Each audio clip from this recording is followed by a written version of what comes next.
सबसे पहले एक प्यारा सा ओम नमः शिवाय। आप देख रहे हैं माय ट्विन फ्लेम एक्सपीरियंस और मेरा नाम है हर्षा। मेरे इस छोटे से यूट्यूब चैनल में आप सभी का दिल से स्वागत करती हूँ। तो चलिए शुरू करते हैं वीडियो। आज की वीडियो करंट एनर्जीज पर नहीं बल्कि महाशिवरात्रि स्पेशल होने वाली है। इस वीडियो में हम आगे बात करेंगे कैसे महाशिवरात्रि को आप इनर यूनियन अचीव कर सकते हैं, अपने ही भीतर शिव शक्ति का मिलन फील कर सकते हैं और सभी चक्रों को जागृत करके अपनी कुंडलिनी शक्ति को ऊपर उठता हुआ महसूस कर सकते हैं। तो वीडियो के अंत तक बने रहें। शिवरात्रि का मतलब है शिव की रात। महाशिवरात्रि कृष्ण पक्ष की चतुर्दशी को मनाई जाती है। अमावस न्यू मून से जस्ट पहले, जब मून अपनी कमजोर स्थिति में होता है, मन का इमोशनल फ्लक्चुएशन कम होता है। हमारा माइंड बाहर के डिस्ट्रैक्शन की जगह इनवर्ड मूव करता है। हम एक डीप मेडिटेशन में इस दिन जा पाते हैं। ये रात इतनी स्पेशल क्यों है? ये रात शिव शक्ति के मिलन की रात है, इनर यूनियन में आने की रात है, दोनों पोलैरिटीज के मर्ज होने की रात है। ये एक ऐसा सेक्रेट टाइमिंग है जब एनर्जी, हमारी ऊर्जा का प्रवाह नेचुरली ऊपर की ओर फ्लो करता है। इस रात को शिव तत्व सबसे ज्यादा एक्टिव होता है। और शिवा क्या है? Ultimate consciousness. तो ये हमें कॉन्शियसनेस अलाइनमेंट में लाने की रात है। यहाँ पर रात्रि का मीनिंग है अनकॉन्शियस, इनर डार्कनेस। जैसे हम रात को अनकॉन्शियस अवस्था में होते हैं और जागरण का मतलब है यहाँ अवेयरनेस, यानी कि हमारी चेतना का प्रकाश। इसीलिए शिवरात्रि रात में साधना का इसमें रोल है दिन की जगह। कहते हैं जब तमस गहन होता है हमारी बॉडी में, तब शक्ति इनवर्ड मूव करती है।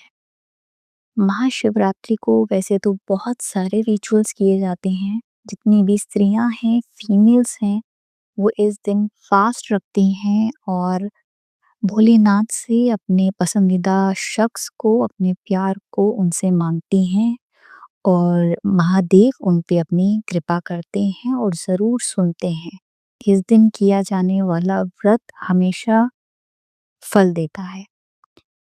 या फिर जिनके भी अंदर अभी भी अशुद्धियां बाकी हैं, जितनी भी इम्प्योरिटीज है या प्योरिफिकेशन अभी तक कंप्लीट नहीं हुआ है, शुद्धिकरण अभी तक पूरी तरीके से नहीं हो पाया है, काम, क्रोध, मोह, लोभ या फिर ईगो आपकी अभी तक डिसॉल्व नहीं हुई है, तो इस दिन रुद्राभिषेक किया जाता है शिवलिंग पर।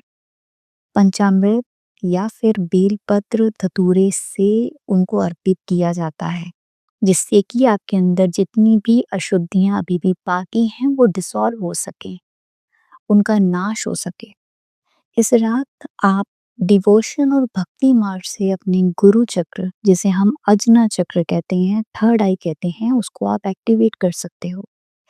इस रात आप अपने भीतर चक्रों की हलचल और कुंडलिनी ऊर्जा को महसूस कर सकते हो। इस रात किए जाने वाले मंत्र जाप या रिचुअल्स या फिर ध्यान साधना आपको 100x बढ़कर उसका फायदा मिल सकता है। मीन्स आप जितना इस दिन अच्छी कर्म करेंगे, वो आपको एम्पलीफाई हो करके यूनिवर्स उसका रिजल्ट या फिर फल आपको देगा। बहुत सारे डीएफ्स मुझसे पूछते हैं आउटर वर्ल्ड में डीएम उनसे डिस्टेंस क्यों बना रहे हैं, उनको ब्लॉक क्यों कर रहे हैं, रीयूनियन उन्हें क्यों नहीं मिल पा रहा है। ये ये आपकी जो भी इनर वर्क है, आपके इनर डीएम डीएफ को ये रात हारमोनी में लाती है। अगर आप अभी तक अपने इनर यूनियन को अचीव नहीं कर पाए हैं, तो इस रात को आप इनर डीएम डीएफ के अंदर हारमोनी महसूस कर सकते हैं।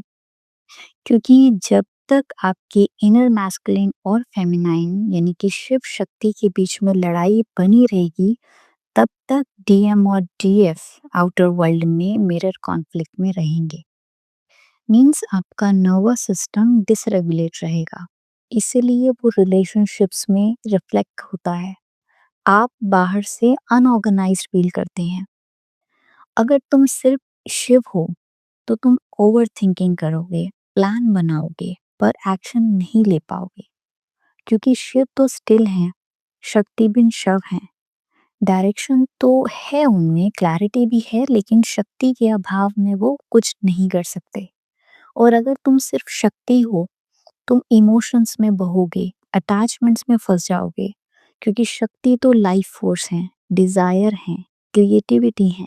लेकिन शिव बिन शक्ति अधूरी है, डायरेक्शनलेस है, दिशाहीन है। ये एक तरीके का इम्बैलेंस है। इस फ्रेगमेंटेशन का सॉल्यूशन आपका कोई बाहर से ट्विन, स्पाउस या फिर सोलमेट पूरा नहीं कर सकता। ये सिर्फ़ और सिर्फ़ आपके अंदर की इंटीग्रेशन के बाद ही आपको क्लियर आउट होगा। आउटर वर्ल्ड में मिलन कैसे होगा? जब तक इनर यूनियन में हम नहीं आ जाते, मीन्स इनर यूनियन में जब तक हम खुद को महसूस नहीं करते, जब हमारे अंदर का लॉजिक और हर्ट एक दूसरे के खिलाफ नहीं होता, इट मीन्स एक दूसरे के साथ आ जाता है, तब इनर मैस्कुलिन रिएक्टिव नहीं रहता। तब ईगो ईगो डिफेंसिव नहीं होती और फेमिनिन एनर्जी इनसिक्योर नहीं होती।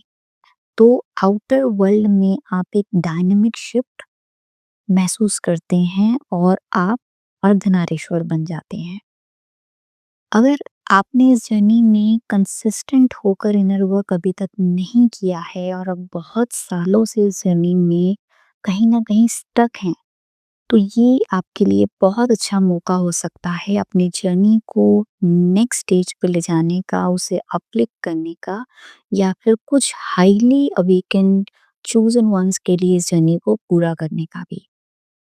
वैसे तो इस रात को 4 पहर की साधना की जाती है, शाम से लेकर अर्ली मॉर्निंग तक। बट बहुत सारे लोग जो कि कामकाजी हैं, वर्क करते हैं या फिर उनके ऊपर अदर रिस्पॉन्सिबिलिटीज़ हैं और वो ये सब कुछ लेट नाइट तक ना कर पाएँ, तो ऐसे में आपको सिर्फ़ थर्ड पहर की पूजा करने से भी आपको उतना ही फल मिल सकता है। अब थर्ड पहर की पूजा कब होती है? ये होगी रात को 12 बजे से रात के ही 3 बजे तक। इस बीच करने वाली इस रात्रि के मध्य में जब आप किसी भी तरीके की मंत्र जाप या फिर ध्यान साधना करेंगी, तो उसका अनुभव आपको बहुत अच्छी तरीके से महसूस होगा। आप डीपर स्टेट में होंगे। आप कॉन्शियसनेस को अपने ही भीतर अच्छे से महसूस कर पाएँगे। ऊर्जा का प्रवाह अच्छी तरीके से फ़ील कर पाएँगे। और हो सकता है, देखिए, ये ज़रूरी नहीं कि ये सारे एक्सपीरियंसेस सबको फ़ील हों। ये बहुत ही पर्टिकुलर चोज़न वन्स के लिए है जिन्होंने अपनी सारी परीक्षाओं को पार किया है, सरेंडर में हैं या फिर ऑलमोस्ट कंप्लीट डिवोशन में हैं, जिन्होंने काफ़ी वक़्त से अपने चक्रों पर लगातार काम किया है। ये उन लोगों को महाशिवरात्रि की रात को अच्छे अनुभव हो सकते हैं या फिर उन्हें अपनी जर्नी में नेक्स्ट स्टेज पे जाने का मौका मिल सकता है। अब आपको करना क्या है उस पर बात कर लेते हैं। अगर आप अभी तक ब्रह्मचर्य फॉलो नहीं कर पा रहे थे, तो आज से ही आपको ब्रह्मचर्य को चालू कर देना है। अपनी सेक्सुअल एनर्जीज़ को इकट्ठा करना है, एनर्जी लीक होने से बचानी है। क्योंकि जब तक हमारी सेक्सुअल एनर्जीज़ बॉडी से बाहर की तरफ रिलीज़ होती हैं, तब तक हमारी बॉडी एनर्जी लीकेज में जाती है और हम एनर्जी को कलेक्ट नहीं कर पाते। और जब तक एनर्जी बॉडी में कलेक्ट नहीं होगी, उसका प्रवाह कुंडलिनी की तरफ नहीं हो पाएगा, मीन्स वो एनर्जी कुंडलिनी पर दबाव नहीं बना पाएगी। उस दबाव को बनाने के लिए आपको ज़्यादा से ज़्यादा या काफ़ी दिनों तक ब्रह्मचर्य का फ़ॉलो करना पड़ेगा। इसके अलावा इस दिन आप ब्लैक या व्हाइट कलर के कपड़े पहने अगर नए हों तो बहुत बढ़िया है, अगर नहीं है तो आप कोई अपने नॉर्मल कैजुअल कपड़े भी पहन सकते हैं। शिवलिंग के आगे आपको घी का दीपक प्रज्वलित करना है। नर्वस सिस्टम को रेगुलेट करने के लिए आप अपने आसन पर ही बैठ करके नाड़ी शोधन को करें, मीन्स प्राणायाम करें। इनर डीएम डीएफ इससे बैलेंस होता है। 11 से 21 राउंड दोनों नासिका से आप कोशिश करें कि इसको कर पाएं। उसके बाद आप संकल्प लेकर के, प्रोटेक्शन लेकर के अपने ईष्ट, अपने गुरु की आप अपना मंत्र जाप शुरू कर सकते हैं। जिस भी शिव मंत्र को आपने अपना गुरु मंत्र बनाया है, फॉर एग्जाम्पल अगर ओम नमः शिवाय का चैंटिंग आप करते हैं, तो इस दिन 108 बार या फिर मिनिमम 5 माला तो आपको करनी ही है। या फिर अगर आप बिना किए भक्ति मार्ग से मंत्र जाप करते हैं, तो आप उसे भी कंटिन्यू कर सकते हैं। वाचिक और मानसिक दोनों तरीके से ही इस दिन आप मंत्रों की चैंटिंग कर सकते हैं। मंत्रों की चैंटिंग करके जब आप अपनी बॉडी में एनर्जी को कलेक्ट कर लेंगे, उसके बाद आपको ध्यान मुद्रा लगानी है और जितने लंबे वक्त तक आप ध्यान कर सको इस रात को, उतना अच्छा है। अगर आप एक-एक चक्र पर अपना ध्यान केंद्रित करें, तो बहुत बढ़िया, नहीं तो आप अपनी थर्ड आई पर ध्यान को, यानी कि एक बिंदु पर ले जा करके ध्यान उस पे लगाएँ। इन सब एक्टिविटीज़ के दौरान आपको अपनी स्पाइन को, अपनी मेरुदंड को, अपनी रीढ़ की हड्डी को बिल्कुल सीधा रखना है। बिल्कुल भी आगे-पीछे नहीं होना है, कोशिश करना है आप एकदम स्टिल रहें, जैसे शिव रहते हैं, ताकि आप डीपर मेडिटेशन में जा सकें। और कोशिश करनी है, अगर इस रात आपको किसी भी तरीके के अनुभव हों, आप कोई अच्छे एक्सपीरियंसेस आप महसूस कर पाएँ, तो अगर आपके कोई 3D में गुरु हैं, तो सिर्फ़ अपने गुरु के साथ या फिर अपने तक आप उसको सीमित रखें। और अगर आप इस वीडियो के नीचे आकर के कुछ कहना चाहते हैं, तो सिर्फ़ वहाँ पर आके एक्सपीरियंस्ड लिखें कमेंट्स में, ताकि मैं समझ सकूँ कि आपको इस रात कुछ अनुभव हुए हैं। क्योंकि हम जब भी किसी साधना को करते हैं और साधना के दौरान हमें कोई अनुभव होते हैं, तो उन अनुभवों को किसी से शेयर नहीं किया जाता, क्योंकि आने वाले वक्त में फिर हमें हमारे डिवाइन उस तरीके के एक्सपीरियंसेस नहीं दिखा पाते। इस दिन भी और रात को भी, मीन्स 15 तारीख के दिन को और रात को अगर आप फास्टिंग करें तो बहुत ही बढ़िया रहेगा। अगर किसी भी हेल्थ इशू की वजह से आप फास्टिंग कंटिन्यू नहीं कर सकते, तो कोशिश करें इस दिन फलाहार लें, फ्रूट्स लें या फिर हेवी खाने से बिल्कुल बचें। क्योंकि जब भी हम हेवी खाना खाते हैं, तो हमारा सारा ब्लड उसे डाइजेस्ट करने में बिज़ी हो जाता है और हमारा माइंड, हम एक डीप मेडिटेशन की अ, अवस्था में नहीं जा पाते। तो कोशिश करें इन सभी चीज़ों को आप फॉलो कर पाएँ, या 1-2 तो एटलीस्ट आप फॉलो करें, या फिर आप लेट नाइट तक भी जो मैंने तीसरा पहर बताया, तब अगर साधना या मंत्र जाप नहीं कर पाते हैं, तो कोशिश करें शाम के 6 बजे के बाद आप किसी भी वक़्त, एक पर्टिकुलर वक़्त में अपनी साधना को कंप्लीट करें, या फिर मिनिमम जितना भी आप इनर वर्क करते हैं, अपने अकॉर्डिंग उसको करें। लेकिन इस रात आपको करना ज़रूर है, जिसके फल आपको 100x तक मिल पाएँ और आप अपनी जर्नी को कंप्लीट कर सकें एटलीस्ट।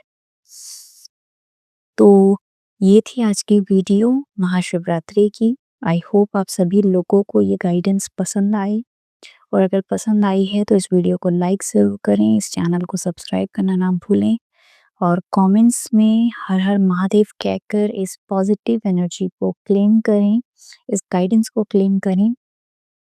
और मेरी महादेव से यही प्रार्थना है, जो भी इस महाशिवरात्रि को साधक उनकी साधना करते हैं, उन्हें उनका फल ज़रूर मिले, उनकी ये यात्रा पूरी हो और वो जल्द से जल्द अपने इनर यूनियन को अच्छी तरीके से महसूस कर पाएँ, हार्मनी में आ पाएँ, ताकि वो 3D वर्ल्ड में ऑटोमेटिक मैनिफेस्ट हो।